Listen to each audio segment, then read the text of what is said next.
Thank you. Leaders of the coalition's 15 unions met today to review results and to determine the next course of action.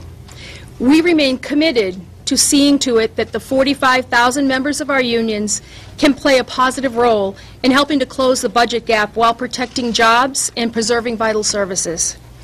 After reporting on their union's balloting, a motion was made to cast a final official vote to accept or reject the tentative agreement. A second motion was then raised to table that vote, which passed. The decision reflects the leaders' intention to respect the democratic voting process of each of our unions. It also recognizes the urgent need to take action and to be part of the solution. To that end, CBAC leadership adopted by consensus the following resolution. CBAC leadership acknowledges the affirmative votes of 57% of our members in favor of the CBAC 2011 agreement, as well as 26 of our 34 bargaining units. We also acknowledge that 11 of our 15 voting members would have cast their votes to the affirmative if the motion were fully voted, but that 11 of 15 is insufficient to conclude negotiations under Section 10C of the CBAC bylaws. Those bylaws were created for good policy reasons. Specifically, they were created to ensure that pension funding waivers could not be used for short-term purposes that failed to address or even worsen long-term funding issues. Although CBAC 2011 does not implicate any of those concerns, in fact it provides improvement in long-term funding issues, Section 10C nonetheless governs its approval. As a result, however, we face an unprecedented situation. Not only do a majority of our members' bargaining units and CBAC voting units favor an agreement they are presently unable to reach, substantial issues have been raised concerning misinformation being circulated amongst our members, some of it by outside groups averse to the provision of public services and to the interest of public employees. Simply rejecting the agreement poses an extreme risk, not only to the democratic will of the majority, but the services we provide to the public and to the economic recovery upon which ultimately all of us depend.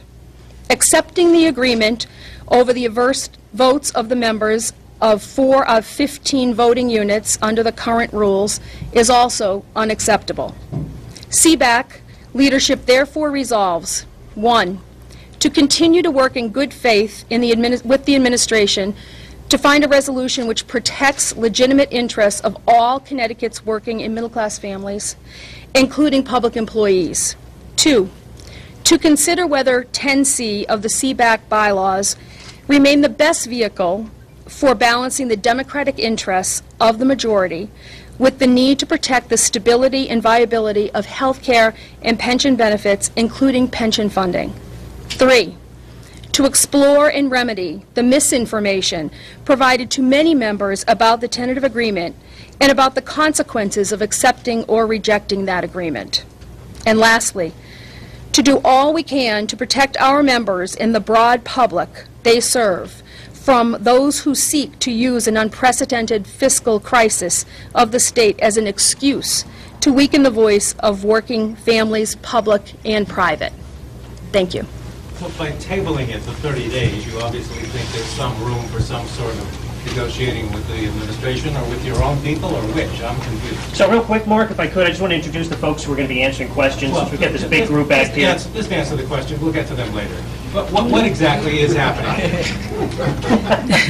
Well, let me ask Kathy Sanner, if I could, who is the president of the University of Connecticut Professional Employees Association, to just step forward, and maybe Kathy just jump in and address Mark's question. Step toward the microphone, Kathy.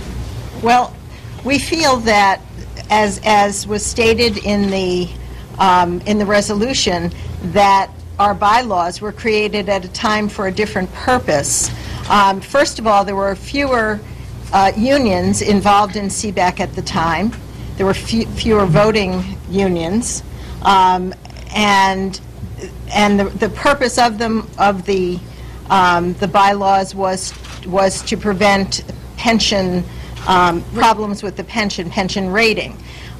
We now feel that there are 57% of the members who voted in favor of this agreement, and we would like to explore whether these bylaws are still appropriate, given the fact that the majority of state workers, the majority of our members, voted in favor of the agreement.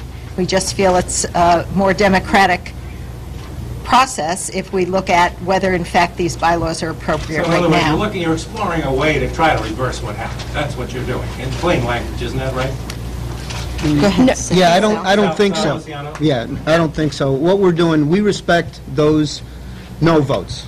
And what we have is a situation where even in Council 4, we had 5 bargaining units vote for the agreement and 3 vote against it. So while we respect those people who voted no, we also want to use our creativity to see if we can respect those 11 units outside of ASME and those 5 bargaining units inside of ASME that voted yes, to see if we can also respect their So wishes. does that mean trying to approach the Malloy administration and having individual agreements, as it were? In other words, saying we have these unions willing to accept pay freeze. Patrice is shaking your head now. Can you give us some sense of, A, what it is, if you know, that you want to explore or propose to Malloy, and B, is there anything that can be done by July 1, which is hard upon us? Denny? Yeah, I think, let me start by taking a step back. When the Malloy administration proposed, $1 billion a year from state workers in February, I don't think there was anybody in this room who thought there was a chance that we could reach an agreement. And we've gotten about 90% of the way there. We got a majority of the people who favor it, a majority of the unions who favor it, a majority of the bargaining units who favor it.